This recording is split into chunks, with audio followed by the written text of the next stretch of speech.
Cassells was located where Camp Santa Maria is today.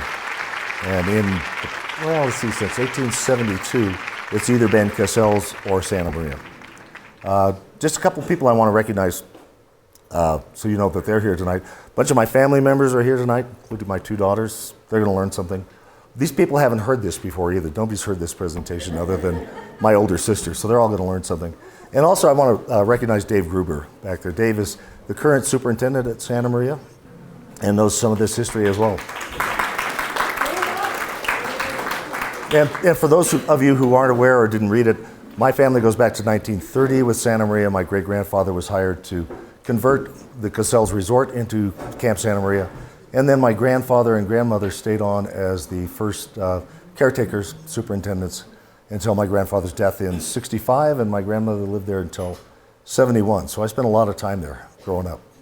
If you look at the clothes they wore back then, the summertime was not real comfortable anyway, and now you're wearing things like this. I wore my great-grandfather's wedding suit to my senior high school prom, and it weighed about 40 pounds, and it didn't breathe, I'll put it that way. Heavy wool suit, much like what he's wearing. So now you've got all this heat and oppression, and oh, it's ugly. So it started really back east with places like the Poconos and places in the Adirondacks. You've probably all seen the typical Adirondack Lodge. And there were a few of those up here as well. Most of these hotels operated on the same basis. They were either hotels or groups of cottages or both, and many times they included tent camping as well. They all operated on what's known as the American plan. So 3 meals a day in your room or your cottage, whatever you want to call it. The cottages didn't have kitchens, so everybody ate in a main dining room. Cassells, it was $2 a day, but if you wanted steak 3 times a day, you paid an extra $3 a week. So they had things like that. The activities were very different from what we do today in many ways, but fishing was big, it was huge. Hiking, taking excursions up into the mountains. They'd take drives up to Hall Valley and up to Geneva. And in the evenings, they pretty much self-entertained. They'd do poetry readings. They would do recitals of piano or violin, or someone would give a travelogue of somewhere they'd been. They also did a lot of things in outdoor sports. So the resorts began putting in things like lawn tennis and croquet, and some of them even had golf, believe it or not. Glen Isle had golf. Cassells had golf. So it wasn't really the full golf courses we know of today. It's called golf links. And they had a couple of holes, and it was pretty primitive. They were really designed for extended stay. And up until that point, there were a lot of hotels. There were hotels in Bailey. There was a hotel in Slats, which became Shawnee. But they were designed for travelers. They were designed for overnight stay. These resorts were specifically designed to be stayed in for weeks, months, or even the whole summer. So a little bit different position there. And a lot of times the family would come and stay, and maybe dad would come up for the first 2 weeks, and then mom and the kids would stay the rest of the summer while dad went back to work. But if it was convenient enough, dad could commute. He'd go back to the city and work during the week, and then come up to the resort on the weekends. So accessibility was a really key factor. And that's where Platte Canyon stood head and shoulders above anywhere else in the country. Somebody had the idea around 1890 or so that we had built these railroads into the mountains to service the mining industry. And somebody thought, gee, we could put people on those and get them up into the mountains, and we have this whole industry called summer resorts. And because of the Denver South Park and Pacific Railroad, which later became the Colorado and Southern, they had service right to the door of all these resorts. And I'm going to show you in a minute here. I think you're going to be amazed at how many there actually were up here. Other areas that you think of for summer resorts like Estes Park didn't flourish because of that accessibility factor. To get to Estes Park in those days, if you took a horse and wagon from Denver, it took 2 days. If you wanted to take the train, you could only get as far as Lyons or Loveland, and then you had to get off and get on a horse and wagon and make a trip the rest of the way. Manitou was very much the same way. So this was the one area where the hotels had direct access. I took a look. This ranges from about 1904 to 1920. Oh, there it is. This is the access we have, the Denver South Park and Pacific Railway. So This is a partial listing of the resorts that existed in Platte Canyon back in the early 1900s. And that's starting down at Deansbury, Strontia Springs, which of course is gone now. But they're listed east to west. Only a couple of them, if you can see it here, the Blue Jay Inn in Buffalo Creek predated 1900, as did a place called the Escanaba Hotel, which was kind of up Crow Creek a little bit. Whoops, hit the button. Up the Crow Creek a little bit from Bailey, kind of in the Crow Hill area.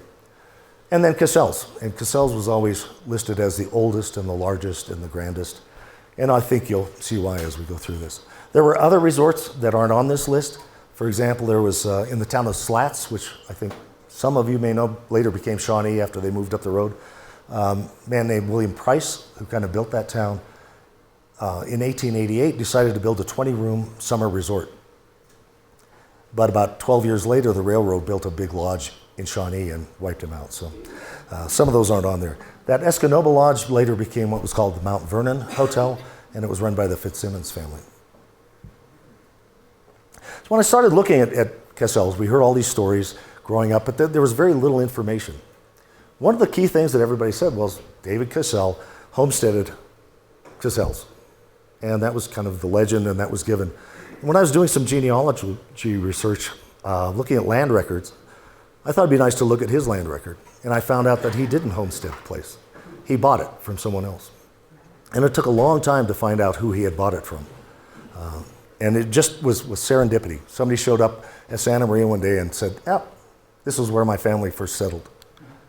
And thanks to this lady, Ella Burt Chase Anway, we have her life story. She wrote it in 1937. She was born in 1859 in Illinois. But she detailed the time they spent there. And so we can go through all that and learn about it. And it really goes back to 1862 with a riverboat engineer. He didn't come out here to riverboat on the North Fork of the Platte or anything like that. It's a crazy story, and I'm not going to go into detail because this is just up until he gets to this area. From about, well, his birth, some strange things there. He was doing very well as a steamboat engineer, working out of St. Louis. He had been in Portsmouth, Ohio, which was another steamboat center. But suddenly in 1855, he married a 15-year-old girl, and he was in his 30s. And then in 1858, he said, "I'm going to go off of the Pikes Peak Gold Rush." And he was in the early phase of that, which most of us know was primarily 1859, but he came out in 1858, went back to get his family, had a good homecoming, I guess, because his wife was pregnant again, and they had Ella. And then they came out here in 1860. But you can see some of the things that they went through there as I'm talking here. Where I want to pick it up is here, where the family comes back in Denver. They were headed actually back to St. Louis. They had to take the train through Wyoming because of Indian trouble. And they got off the train in Cheyenne and came down to Denver. Who knows why? And over that winter, William Burt, whether it was in a saloon or where, I don't know, but he bought a mine in Breckenridge, which was really strange because Breckenridge was in a very big downturn in 1870.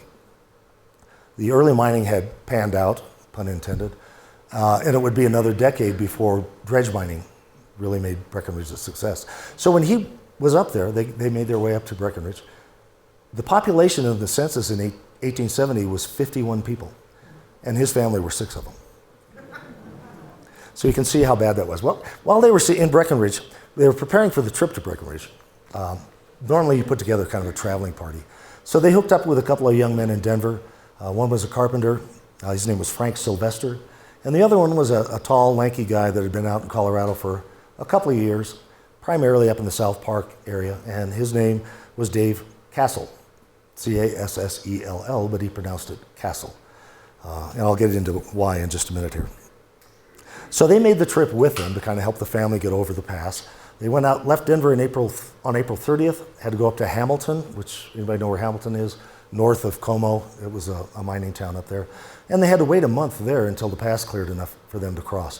Of course, this is Boreas Pass, but there was no railroad or road or anything then. It was just a trail. They spent the first summer mining in Breckenridge, but in that time, people didn't stay over the winter because it wasn't a ski resort back then. So people left Breckenridge in the winter. And they spent the first winter working on a little orchard farm down near Canyon City. And they went back up in the spring and worked the mine again.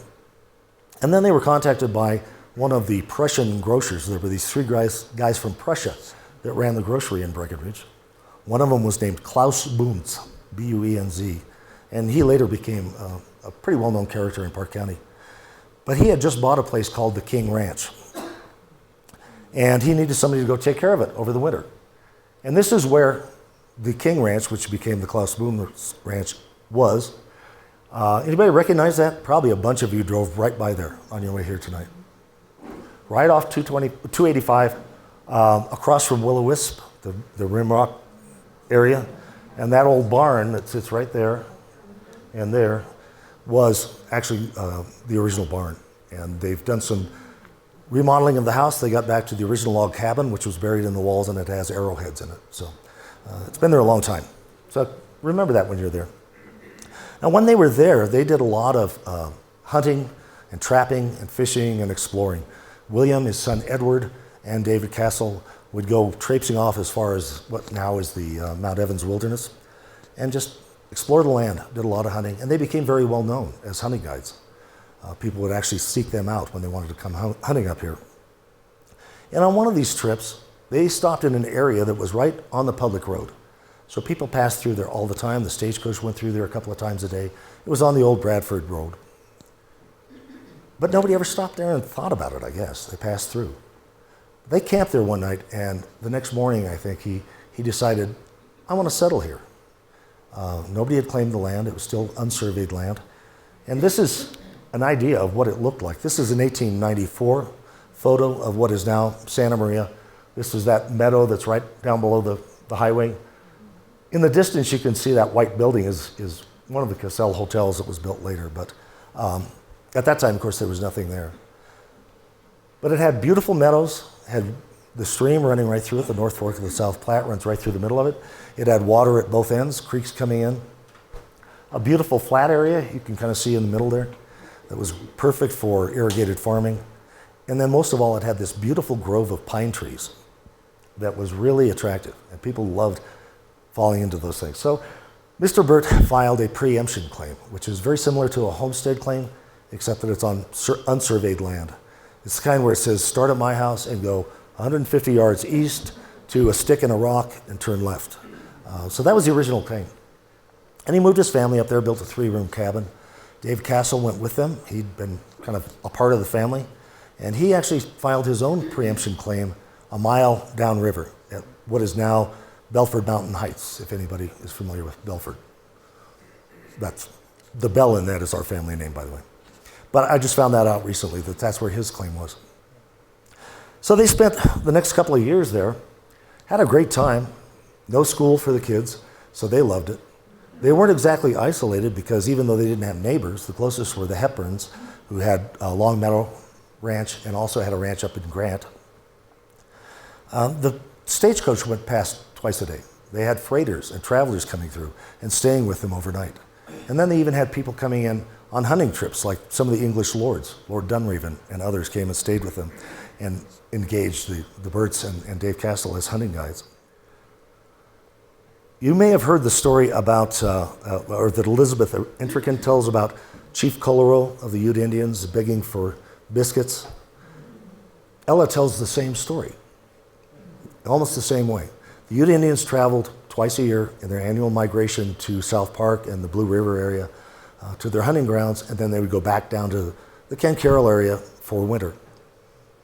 She said for days there would be these trains of Indians pulling their tent poles behind them, and kids in papooses, and of course the chiefs begging for biscuits. She also talked about going up into Geneva Creek and seeing the place where one of the Reynolds gang's bandits had been in a shootout and got killed, and his hat was still stuck in a tree. So, all kinds of things like that. In 1874, while they were there, they'd been there a couple of years by this point, some guys came through that were surveying for this new Denver, South Park, and Pacific Railway, and they knew the train was going to go right past their front door. Also that year, they got a telegraph line from Denver, so now they're in communication with Denver. Things were going really well. But then in 1875, they had a crisis. One of their daughters, a little girl named Ida, who'd been born when they lived in Black Hawk in about 1860, died. And she is buried on the property. I'm still looking for her grave. I have some very scant clues, but haven't found it yet. Dave, we're going to find it. And the Burt family was so distraught by this that they didn't want to stay there any longer. So they packed up and moved actually originally to Colorado Springs, then down to the southern part of the state.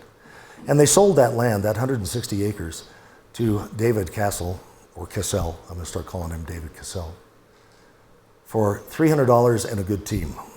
I think he got a pretty good deal on that. So David Cassell, who is this guy? He was born near Lexington, Kentucky in 1847. He was the youngest of 11 children. And his father was a hemp farmer, also owned slaves. So he had all these kids working for him, plus additional slaves working the hemp farm. After David was born, his mother died, and his father married a widow with 3 children that were all older than he was. So now he's the youngest of 14 kids. And they moved to Missouri, moved to Jackson County, which is near Independence, Missouri, and continued to farm there. And the whole family spread out there, and they had thousands of relatives. And David set out on his own when he was about 1865 or so. Came to Colorado, settled in the South Park area. He actually had a homestead up on top of Kenosha Pass before he had the claim in Belford. And that's where he kind of met up with the Burt family as he was wintering over in Denver and just working as a freighter or general laborer. Let me back up for a second before we look at that picture.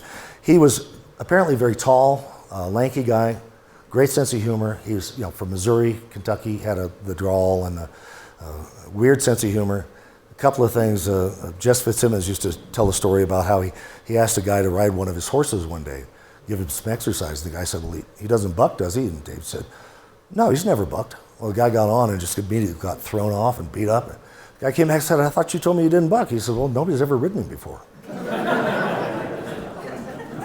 In the 1895 agricultural census, he claimed to have, I think it was 6 cows, 2 horses, and 150 head of Rocky Mountain bighorn sheep. After running Cassells Hotel for decades in the 1910 census, he put his status as farmer, which just nobody understood why he did some of these things. There's a lot of stories about him. Had a great sense of humor, very genial, very pleasant man from all we can hear. This is the first representation I found of Cassells. It was from a painter named Edward Rufus Hill. His father, can't think of his first name, but he did the giant Yosemite landscapes. His son specialized in painting on cigar box lids. So this painting was actually 8 by 11 sheet of paper. So that's why it's kind of hard to see. It's called Near Twin Peaks, Cassells. Doesn't have a date, it's probably in the mid to late 1870s. The mountain, the 2 false tops of Mount Logan that you can see directly behind Santa Maria were always called the Twin Peaks, even up to when we were kids up there. So that's what, and this is a view looking southwest. And I put it in black and white so it's a little easier to see. You can see there's a nice cabin